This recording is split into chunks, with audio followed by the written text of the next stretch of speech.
Sveiki, mėly bičiuliai, pradedu savo žūklės sezoną, tai žvejybas pradedu laukiniam vandens telkiny. Šiemet turiu tokį užmanymą, kad daugiau žvejosiu laukiniuose vandens telkiniuose, kaip sakant, yra noras grįžti prie ištakų. Žvejyboje jau esu 2 rytus, darau trumpas sesijas tokias po 4-6 valandas, ir per šitus 2 rytus jau pavyko ištraukti 3 gražius karpius, kuriuos netrukus jums ir parodysiu.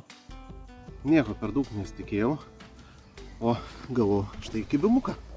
O, koks gražuolis. Štai kokia graži žuvis, žvynuotasis. Auginu Strawberry Plus 18 mm bailiukais. Jiems į kompaniją pasėmiau mūsų naujosius Korn & Scopex 20 mm boilius.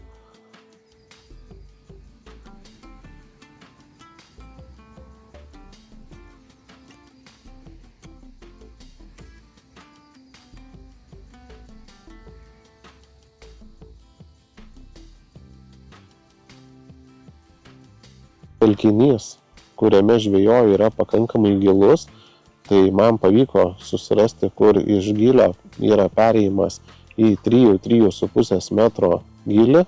Na ir toksai, taško pasirinkimas leidžia sulaukti kibimų. Štai, koks gražuolis. Superinis. Veidrodukas.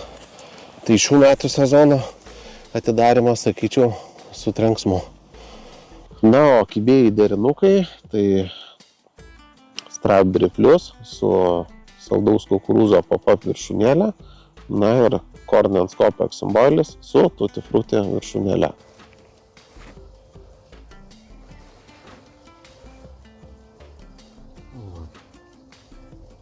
Opa.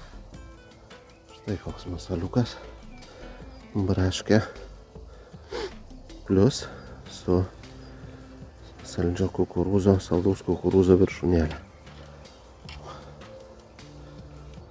Valandėlę užmėtimo. Štai koks gražuolis krante. Šilta pas mus, kaip sakant, žuvis jau pabudė, laukiniuose telkiniuose. Tai metas varyti tikrai žuvauti, nedvejot. Pavasaris jau prasidėjo, žuvis aktyvios ir kimba.